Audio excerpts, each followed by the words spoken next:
네, 언중유골 두 분과 함께합니다. 헬마우스 임경빈 작가 모셨고요. 어서 오세요. 안녕하십니까. 미디어 오늘의 노지민 기자 모셨습니다. 어서 오세요. 안녕하세요. 네, 한 주가 빨리 돌아오죠. 네. 네, 이렇게 이제 한 살 두 살 먹어가면서 나이에 비례 시간의 속도가 나이에 비례한다는 얘기는 혹시 들어보셨습니까? 갑자기 시작하자마자 망치를 때리고 시작하시네요. 그러니까 네. 요즘 많이 빨리 가나 봐요, 시간이. 그다음에 나이 30 넘어가면 함께 늙어간다는 얘기는 들어보셨죠? 일단 제가 근데 막겠습니다. 또 노지민 기자한테까지 그러지 마시고요. 제가 막는 걸로 하겠습니다. 네. 이 탓임. 감사합니다. 야, 온몸으로 맞겠다. 계속 가볼까 한번? 알겠습니다. 하여간 한 해 마무리 잘하시기 바라고요. 올해도 며칠 안 남았습니다. 그러니까요. 그래서 드리는 말씀이에요. 네. 정말 연말 분위기가 안 나는 연말이네요. 그렇죠. 특히나 올해는 한 해 마무리를 참 잘하셔야 될 것 같아요. 여러 가지 일이 있었기 때문에 네. 그렇죠. 네, 이 점을 좀 말씀을 드리면서 하긴 아까 JB타임즈에서 저는 굉장히 인상적이었던 게 뭐 우리 막내 작가가 저 JB에게 뭐 시선 집중이라 이렇게 질문했는데 제 삶이죠 해가지고 너무 감동적이었거든요. 그래요. 저도 그래서 노지민 기자님한테 노지민 기자에게 시선 집중이란? 지금 말을 잘해야 될 것 같은데. 아니, 지금 물어본 거예요. 이 연말을 기점으로 진행자가 교체될 수도 있는 건가요? 야심이 그냥 드러나는데. 역시 음. 보고 배울 게 많습니다. 이렇게 자연스럽게. 지금 저기 뭐냐면 우리 PD가 그래서 그러면 헬마에게 질문해라. 헬마에게 제입이란 할머니에게 제입이란? 직장 상사다. 뭘 직장상 싫다는 얘기잖아 지금. 아니, 얘기는 아닙니다. 지금 아닙니다. 예. 뭐라 하냐 아니긴.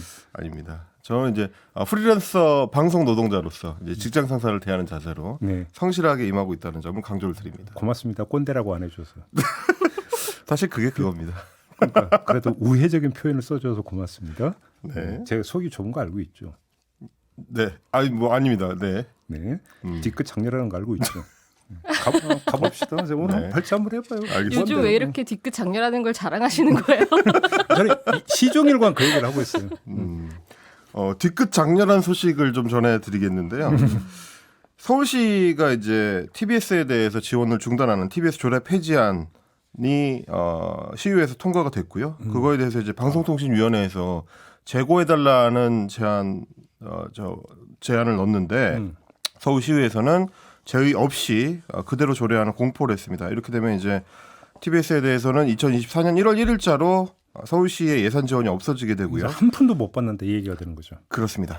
그리고 이제 내년부터도 이미 88억 원의 예산 삭감이 추가로 이루어지게 되면서 여러 가지로 좀 안팎으로 어려운 상황에 지금 TBS가 처해 있습니다. 그리고 이번 주에 전해진 소식은 김어준 씨가 제작진과 뉴스공장 제작진과 하차 얘기를 나눴다라는 얘기가 보도가 나왔더라고요. 예, 전해지면서 그 혼란이 조금 더 커지고 있는 양상입니다. 그러면 김어준의 뉴스공장이 막을 내린다면 네. 그러면 해서 그 서울시나 서울시 의회가 TBS를 대하는 태도와 자세에도 약간의 변화가 있을 수 있을까요?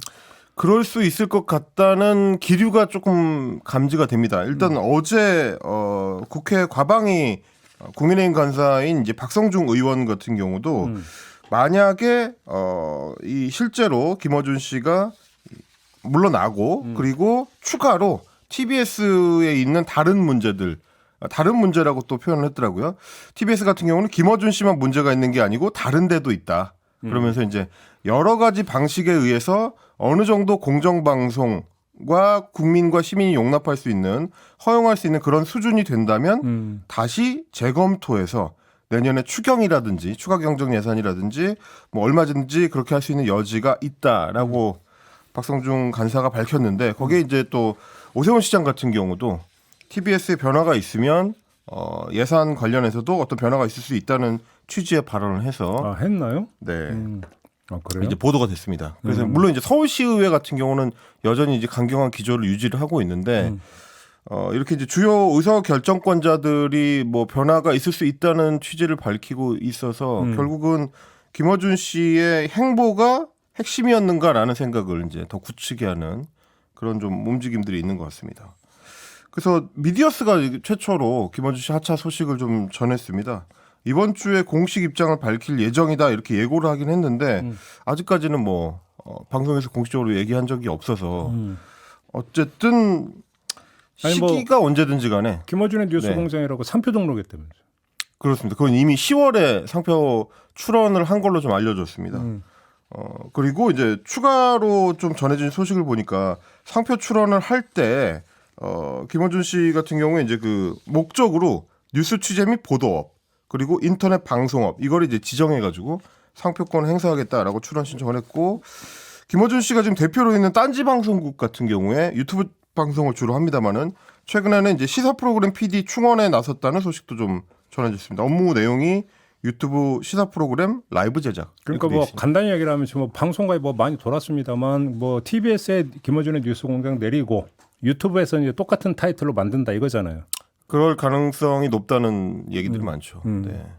근데 아무튼 이제 그 저희 이제 관심의 이제 초점은 TBS니까. 네. 그렇죠. 그러니까 그럼 서울시나 서울시 의회가 원하는 TBS의 변화된 모습이라고 하는 것은 무엇이냐? 이걸 좀 이제 점검을 해야 되는 거 아니겠습니까? 예를 들어서 김어준의 뉴스 공장만 폐지를 원한다라고 한다면 그거는 너무나 뭐냐면 서울시나 서울시 의회로 돌아가는 후과가 있죠. 특정 프로그램 때문에 TBS라고 하는 회사에 대해서 압박을 가했다라는 반증이 되어버리는 것이기 때문에. 그렇죠. 제가 볼 때 그것도 아닐 것 같은데요. 네. 바로 그 이유 때문에.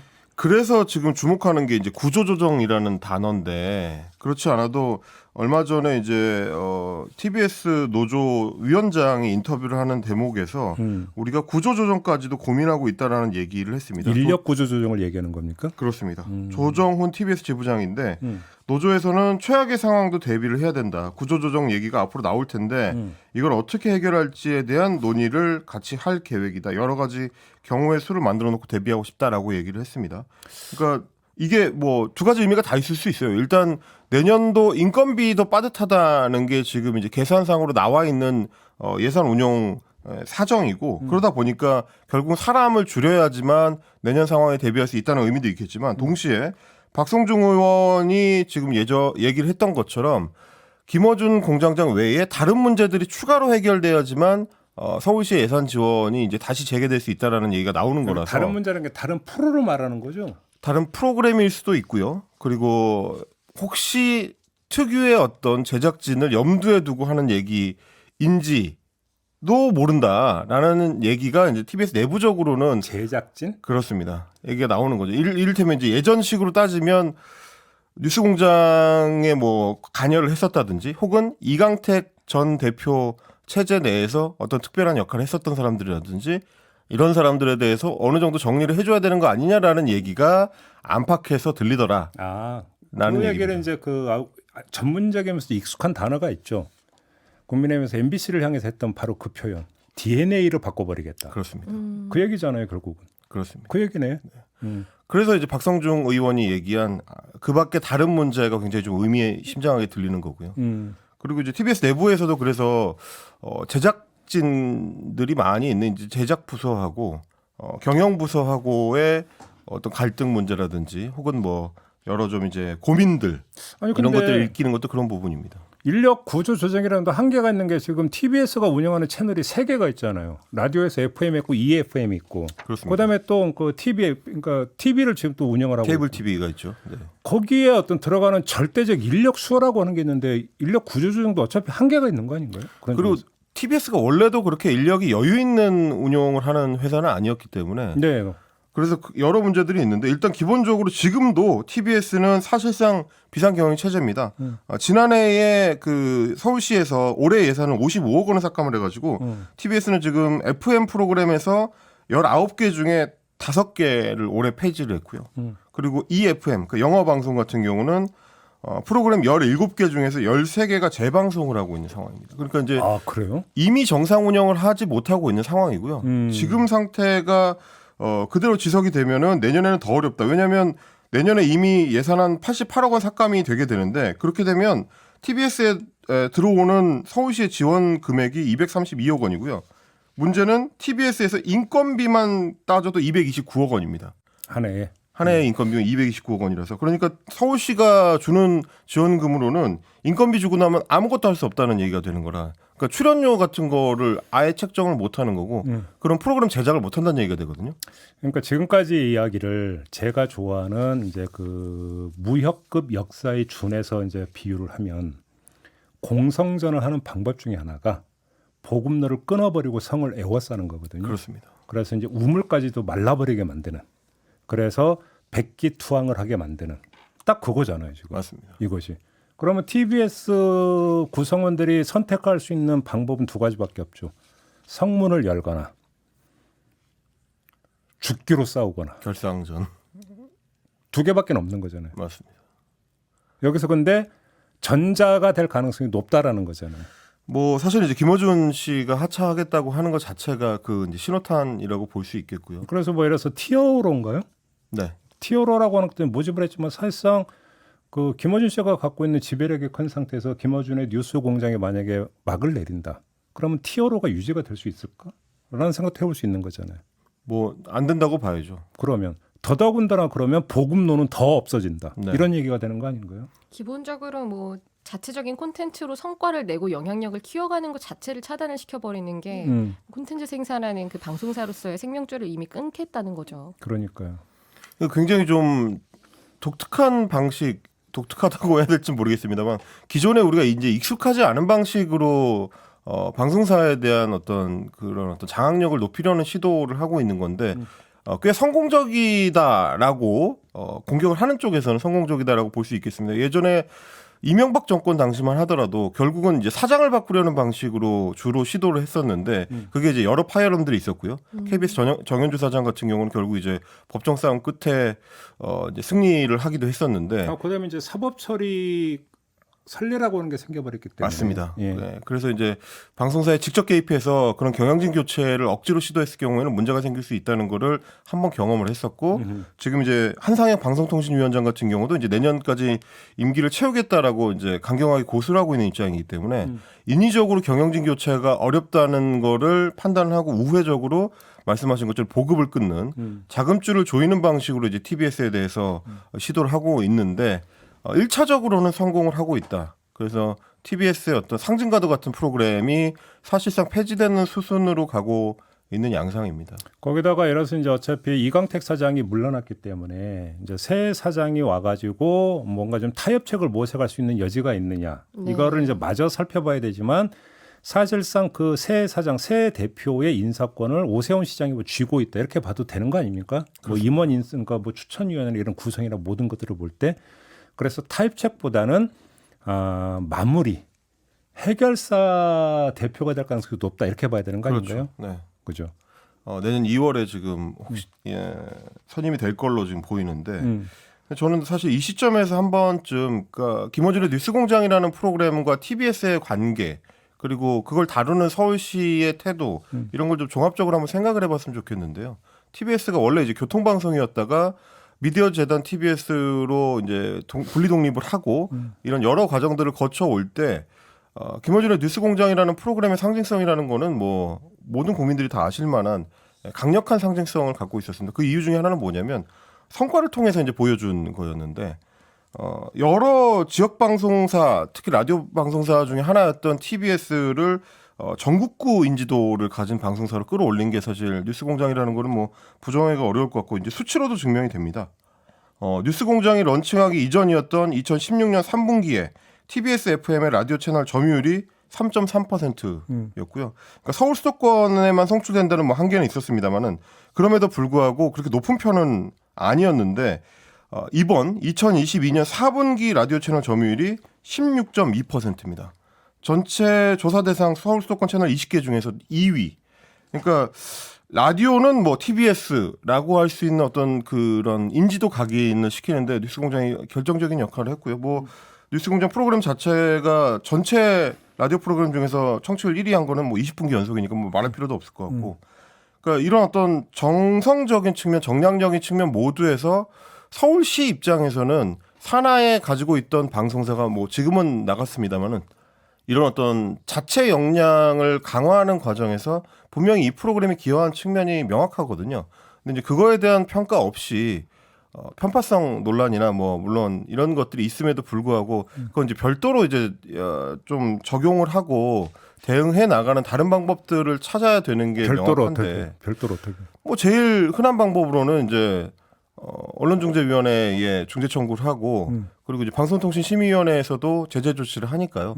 뭐 물론 실제로 뉴스공장이 많은 제재를 받았던 프로그램 중에 하나고 많은 정정 보도를 해야 했던 프로그램이긴 합니다만 근데 그게 사실은 언론을 언론을 어떤 조정해 나가는 중요한 정화 장치로 우리 사회가 합의하고 시행하고 있는 장치들이기 때문에 그걸 활용하는 게 1차적이어야 될 거고 뉴스공장에만 유독 이렇게 강한 잣대를 들이대는 것이 맞느냐. 왜냐하면 다른 방송사들 종편 프로그램들에서도 문제가 있다고 지적되는 프로그램들 많이 있거든요.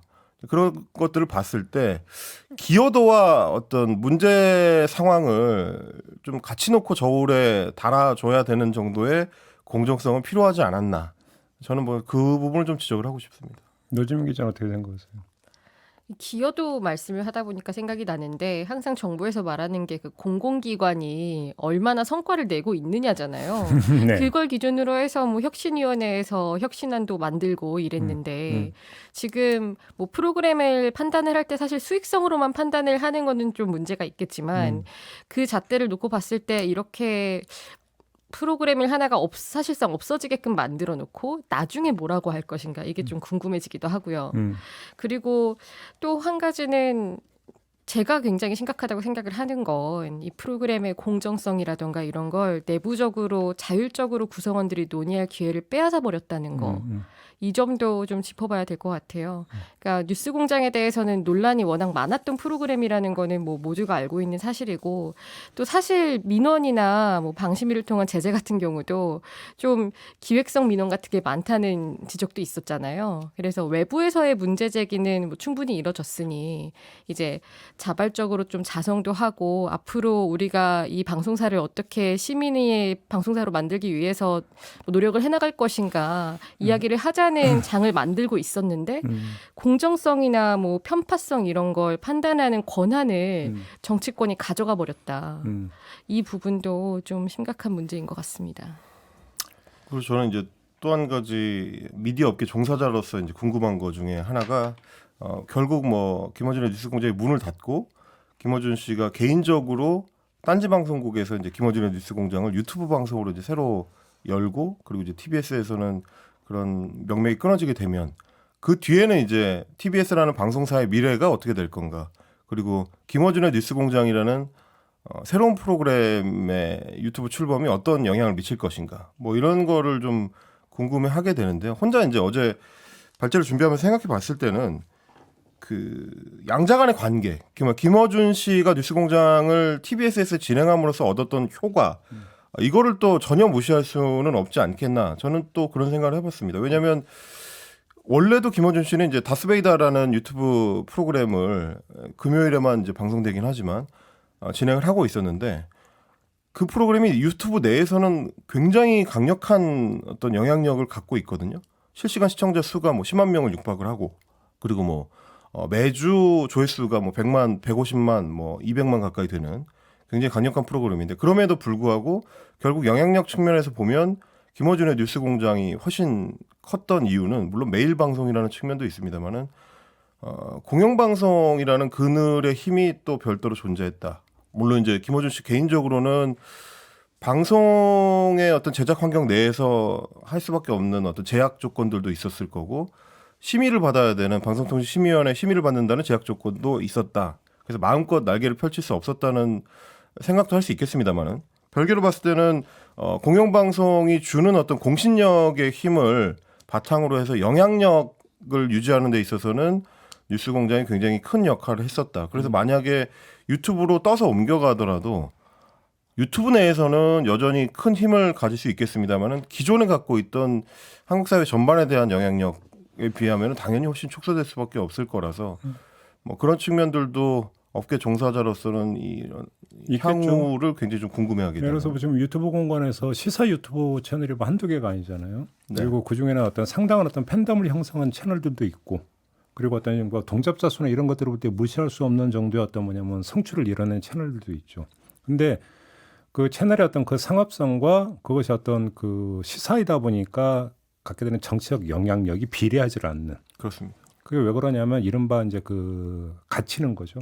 고립되어 버리는. 그러니까 선멸전이 있고 고립전이 있는 것인데 선멸전이라고 하는 것은 말 그대로 존재 자체를 싹 지워버리는 거라고 한다면 고립전이라고 하는 것은 한쪽으로 몰아버려서 확산될 수 있는 여지를 차단해 버리는 것이니까 지금 이제 헬마가 이야기하고 있는 것은 이제 고립전에 이제 맞습니다. 해당되는 이런 것이다. 이런 얘기가 좀 된다고. 애초에 보거든요. 유튜브라는 매체의 특성이 알고리즘을 통해서 이제 갇히는 걸 추구하는 거다 보니까 더 이제 친숙한 콘텐츠들끼리 이제 묶이게 되는 거죠. 근데 라디오는 어쨌든 모든 사람을 향해서 발신되는 이제 보편적 매체다 보니까 확산성 측면에서는 더 이제 힘을 가질 수밖에 없는 차이가 있다. 뭐 그런 점을 좀 말씀드리고 싶었어요. 거기다가 이제 특히나 라디오 청취 행태를 보면 이제 갈수록 어떤 이동 시간에 라디오를 청취하는 행태가 이제 그 상당히 비중이 높거든요. 네. 근데 그 이동이라고 하는 것들이 뭔가 또 그중에 상당히 어떤 그 자가용을 몰면서 차를 몰면서 듣는 경우인데 여기서 어떤 공중파 라디오와 유튜브는 접근성이 완전히 현저하게 차이가 나타나게 되죠. 그 부분에 있어서. 네. 이것도 좀 봐야 되는 부분이 되겠죠. 그리고 이게 좀 TBS가 너무 TBS가 곧 뉴스공장이고 뉴스공장이 곧 TBS는 아닌데 이렇게 뉴스공장의 논의를 매몰시키게 된 것도 결국에는 굉장히 부정적인 결과로 이어지는 것 같거든요. TBS 안에 있는 많은 시민 권익을 대변하는 프로그램들이 생길 수 있었던 것도 결국에는 뭐 자립을 어느 정도 이뤄 나가면서 가능했던 건데 이제는 뭐 TBS가 과거로 이런 식으로 돌아가게 된다면 결국 뭐 국민의 뭐 세금이라던가 예산을 들여서 시정 홍보 방송으로 돌아갈 공산이 크지 않겠느냐 이런 생각도 듭니다. 그러니까요. 뭐 이거저거 다 떠나서 TBS 직원들이 무슨 죄냐. 그렇죠. 그러니까요. 뭐 이 말씀만 좀 드릴 수밖에 없네요. 그렇지 않습니까? 알겠습니다. 이 정도로 하고요. 이번에는 노지민 기자의 발제를 들어보겠습니다. 어떤 내용인가요? 네, 앞에서 얘기했던 이런저런 전략들이 또 대통령실에서도 일어나는 것 같아요. 그래서 이번 한 주에 있었던 일을 또 짚어봐야 될 것 같은데 갈수록 낙인, 차별 이런 키워드가 좀 많이 부각이 되고 있는 상황인 것 같습니다. 우선은 대통령실이 이 대통령실 관련 보도를 반박하는 일은 워낙 많았잖아요. 네. 그런데 이제는 가짜뉴스라는 단어를 굉장히 자주 그리고 강경한 어조로 많이 사용을 하고 있거든요. 그리고 법적 대응까지 강공 드라이브에 나섰는데 우선은 뭐 많이 알려졌지만 뭐 6일에 대통령 관저 이정하는 과정에 천공 스승이 관여했다. 이걸 또 뉴스공장에서 김종대 전 정의당 의원이 주장을 했다가 원래는 그게 이제 저기 다른 유튜브 채널에서 먼저 주장을 그쵸, 했고 먼저 하고 나서 뉴스공장에서 그러니까 다시 이야기한 건데 그걸 이제 고발한 거죠 대통령실에서. 네. 예. 하필이면은 그 프로그램에 나갔을 때 김종대 전 의원뿐만이 아니라 네, 발음 조심하세요. 네. 김종대. 네, 김종대. 실제로 제가 누가 갑자기 저한테 김종배를 고발했대라고 얘기를 하는 거예요. 그래서 그럴까. 정말요? 헷갈리는 분들이 저는 종종 있어요. 처음 들었다. 이렇게 하면서 봤는데 전 또 새로운 고발이 있었는 줄 알고 깜짝 놀랐던. 뭘 기대했다는 듯이 얘기했네요. 기대를 하지는 않고 뭐 그럴 가능성도 있지 않을까라는 생각이 계속 마음속에 품고 있는 거죠. 하여간 계속 이런 가주세요. 얘기를 하면서 웃어서 좀 송구합니다. 하여튼 이렇게 인터뷰를 한 그 진행자를 같이 법적으로 대응을 하는 건 정말 이례적인 사안이거든요. 바로 그건데요. 네. 저도 진행하는 입장에서 방송 인터뷰는 각본을 갖고 하는 인터뷰가 아니에요. 네. 그죠? 맞습니다. 물론 어떤 그 통례적으로 제작진이 작가들이 이제 섭외를 하고 그럼 질문 개요를 보내주긴 하죠. 근데 질문 개요일 뿐이지 질문 내용 그대로면 그건 인터뷰가 아니라 인터뷰를 가장한 연설이죠, 사실은. 그렇죠. 그렇기 때문에 거기에는 질문 개요는 그 인터뷰의 내용의 범위만이 어떤 지정이 되고 대략 이런 줄기로 그러니까 질의응답이 진행될 겁니다라는 고지의 성격을 띠고 있는 거고 인터뷰는 거기서 엄청나게 다양한 어떤 변수가 발생하기 때문에 각본 없이 진행이 되는데 네. 근데 거기서 이런 이야기가 나왔다고 진행자에게까지 책임을 물어버리면 진행자는 신입니까?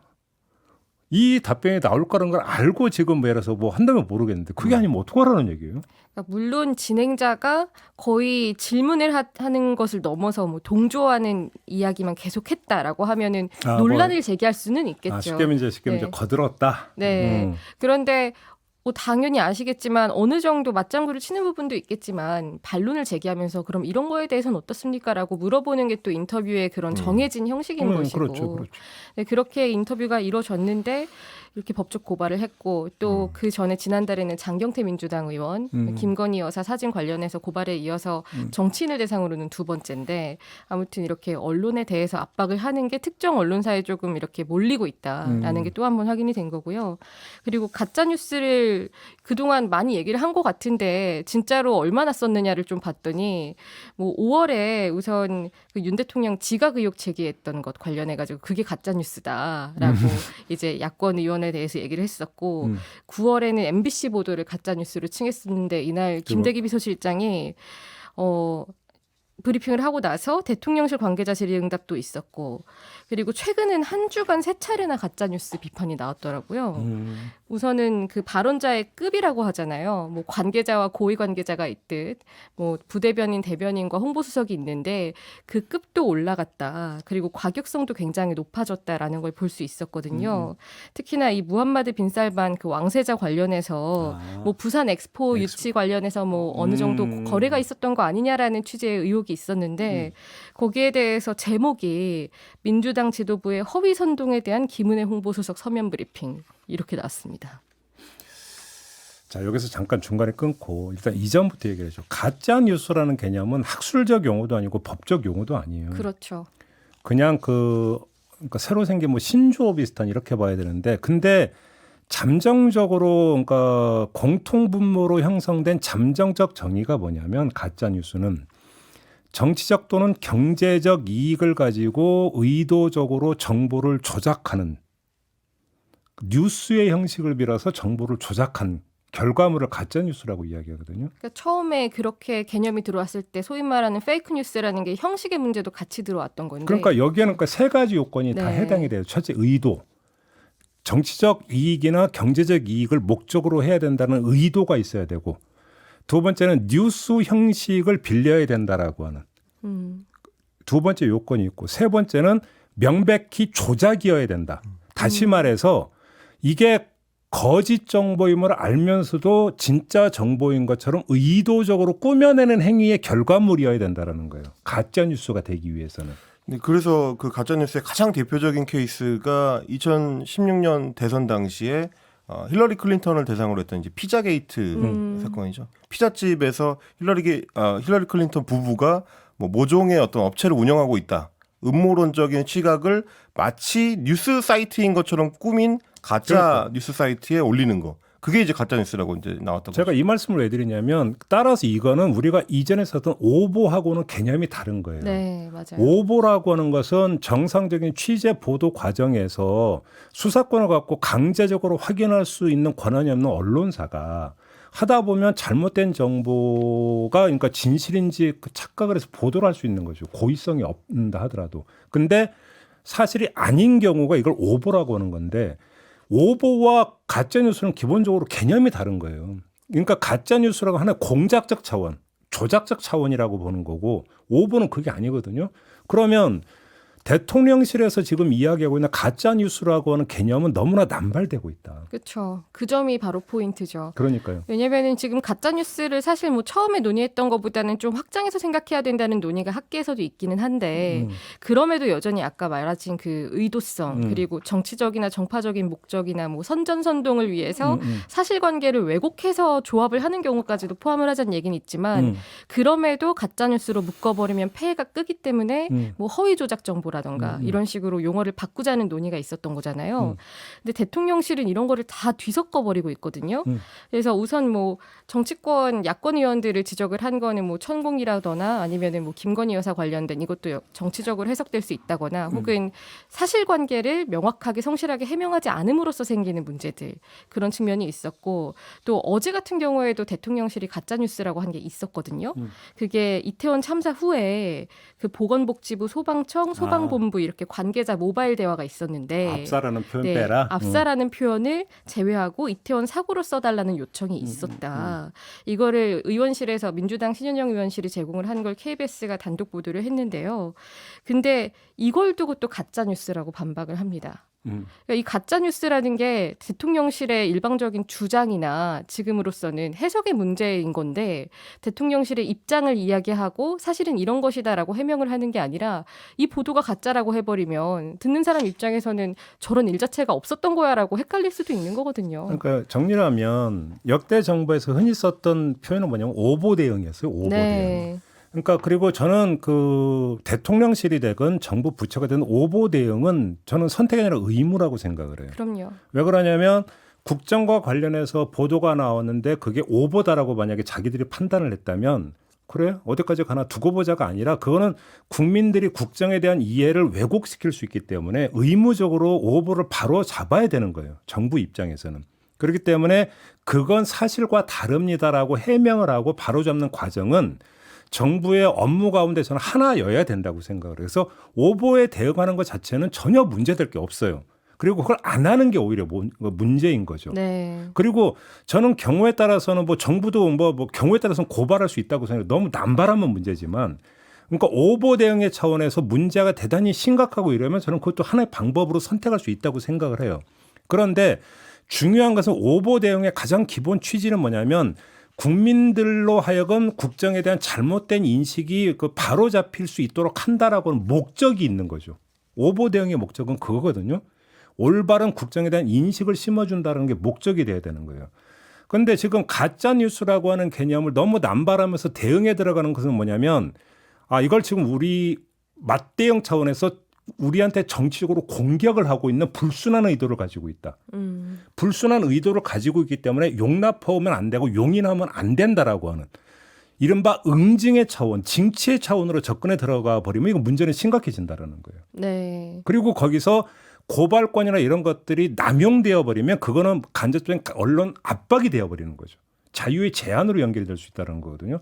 그래서 되게 미세한 것 같지만 근본적으로 이거는 성분이 다른 행위다라는 거죠. 그런 점에서. 그리고 또 이렇게 오보 대응도 지금 굉장히 열심히 강화를 하고 있거든요. 홈페이지에 오보 대응하는 코너도 만들어서 또 부대변인이 천유정 부대변인이 이걸 또 관장한다고 알려졌는데 근데 여기에 올라온 것들도 보면은 또 미묘한 차이들이 있어요. 우선은 여기에 나온 그런 보도들이 해명이 좀 더 필요한 사안들이 있는 거고 아니면 정말 뭐 사실관계가 규명되지 않은 것들 규명되기 어려운 것들 여러 가지가 혼재가 돼 있잖아요. 그런데 사안마다 비판의 수위가 다르고 또 언론사가 보도를 했을 때 그 매체명을 문구에 넣어서 어디에 보도는 잘못됐습니다라고 적시한 곳들이 유독 한겨레라던가 뭐 MBC 이런 곳만 나오고 있다는 것도 좀 봐야 될 포인트인 것 같고요. 그런가요? 네, 네. 그렇더라고요. 그래서 고발도 네. 이번에 이 김종대 전 의원을 고발할 때도 원래 첫 보도는 어떻게 보면 그 유튜브 채널에서 나온 건데 네. 그 유튜브 채널은 고발을 안 하고 김어준의 뉴스공장에서 했었던 내용을 고발했거든요. 그것도 이제 매체에 따라서 대하는 태도가 다르다는 걸 보여주는 단면이 아닌가 아니 싶네요. MBC의 그 비속 보도에서는 뭐 다른 데 엄청 많이 했는데 왜 MBC만 갖고 그러냐니까 니네가 처음 보도했잖아 이렇게 이랬던 거잖아요. 그러니까요. 뭐 해당 달라요? 유튜브 채널은 뭐 고발 안 이렇게 당했어요. 달라요? 이렇게. 사실 근데 그 일찍 보도했다고 하려면은 뭐 수시간이 지난다거나 사실상 보고 나서 우리도 부랴부랴 따라서 만들었을 때가 성립이 되는 거지 뭐 이 얘기를 길게 할 필요는 없을 것 같고요. 네. 그런데 또 이게 참 이렇게 차별적인 대응과 함께 한번 찍힌 언론에 대해서는 계속 끝까지 불이익을 주는 그런 그러니까 바로 그 형태도 점에서 있거든요. 이게 행정적 대응이 아니라 네. 그러니까 그 국정의 어떤 그 국정 정보를 제대로 국민한테 알려주기 위한 일환으로서의 행정적 대응이 아니라 감정적 대응이고 정치적 대응이라는 거예요. 근데 이제는 오히려 그걸 숨기지 않고 더 드러내는 그렇죠. 방식으로 전략이 또 수정되고 있는 거죠. 그러니까 그리고 지금 잘 드러나지 않았던 부분 중에서 또 한 가지는 그 대통령실이 뭐 MBC에 대해서 거론을 하면서 압박을 한 게 하루 이틀 일은 아닌데 그 공교롭게도 9월 이후에 대통령의 그런 일정을 근접해서 취재하는 그 풀취재라는 게 있잖아요. 그 대통령 출입하는 언론 중에서 지금 한 49개사 정도가 풀사라고 돼 있는데 그 풀취재에서 MBC는 한 번도 참여가 안 됐더라고요. 그래요? 네. 그래서 날짜를 봤더니 국내 취재 같은 경우는 8월 말이 마지막이었고 오호. 그리고 해외 취재 같은 경우는 9월에 그 뉴욕에서의 비속어 발언이 있었던 그 같은 일정, 뭐 캐나다도 가고 했던 그 일정에서 캐나다가 마지막이었고요. 그리고 그럼 이 건수는 어떻게 되냐 한번 봤더니 뭐 매체가 여러 가지가 있으니까 방송사만 놓고 봤거든요. 그러니까 방송사별로 봤을 때 지상파, 종편, 보도 전문 채널 이 정도를 묶어서 봤는데 SBS가 12건으로 가장 많았고 또 MBN이 9건, KBS 연합뉴스 TV가 8건, 채널A, TV조선, JTBC, YTN은 7건, 그리고 MBC는 5건이었어요. 그러니까 너무 확연하게 차이가 나고 있어서 시점이나 이런 횟수 같은 것에서 좀 문제가 충분히 될 만한 그런 차등이 이루어지고 있는 거죠. 아, 갑자기 공정이라는 단어가 생각이 나네. 네. 그죠? 그런데 문제는 굉장히 항상 공교롭네요.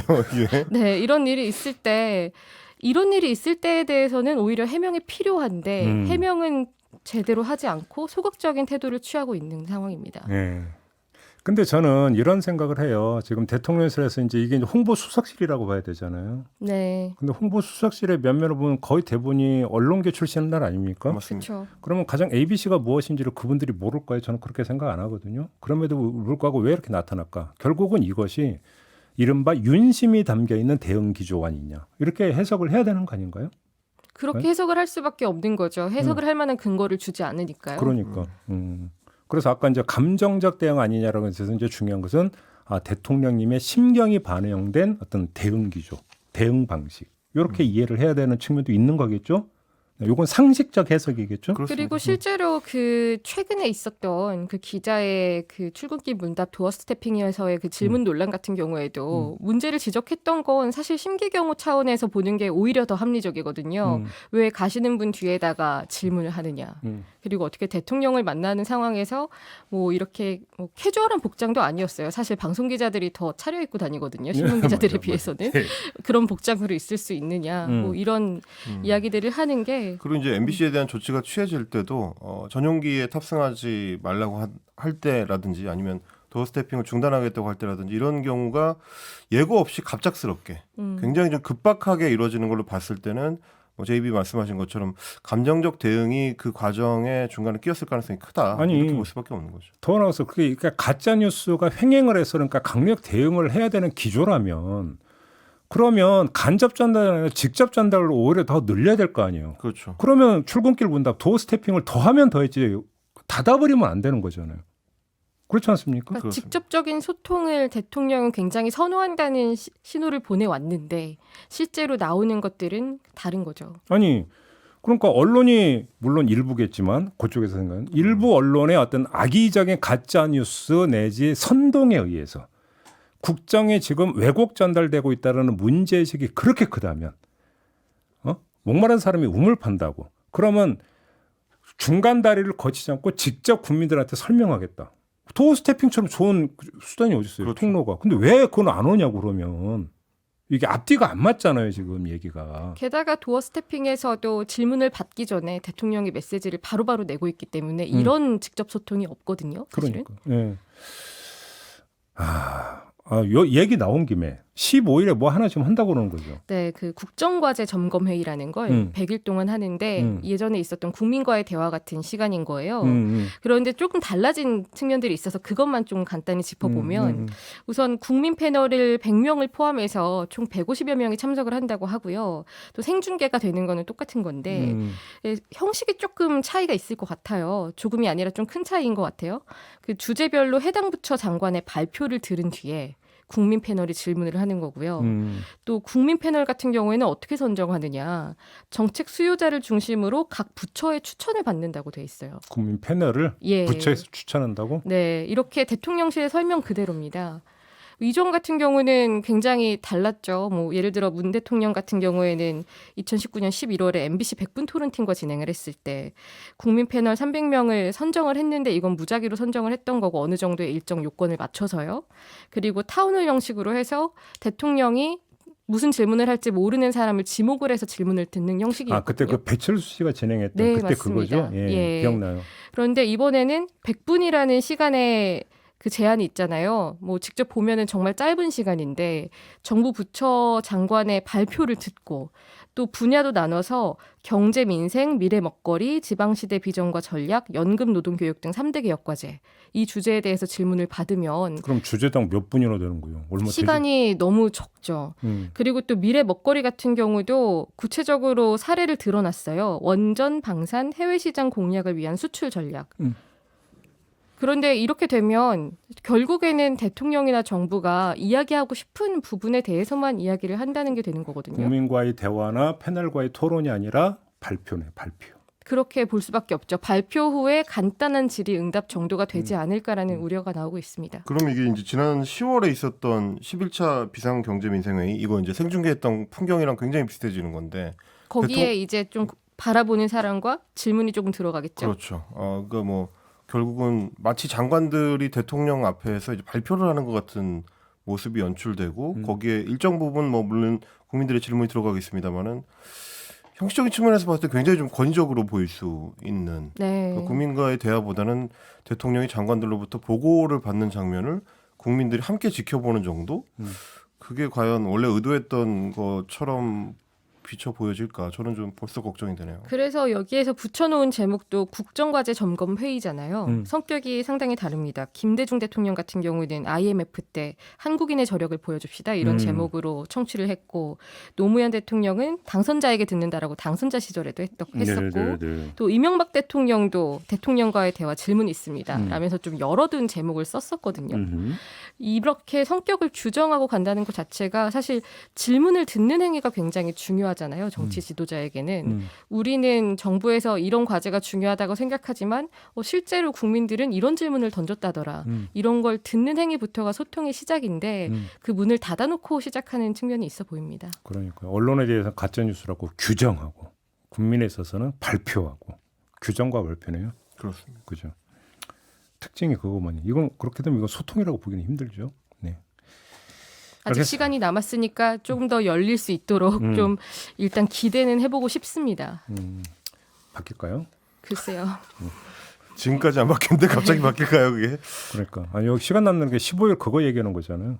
보고 네. 네네네. 6일밖에 안 남았는데 바뀔 수 있을까요? 형식과 이런 것들이 힘들 것 같은데 그렇지 않나요? 일단은 좀 지켜봐야죠. 예. 알겠습니다. 자, 언중요걸 오늘 이렇게 마무리하고요. 두 분과 인사 나누겠습니다. 수고하셨어요. 고맙습니다. 네, 저도 함께 물러가겠습니다. 고맙습니다.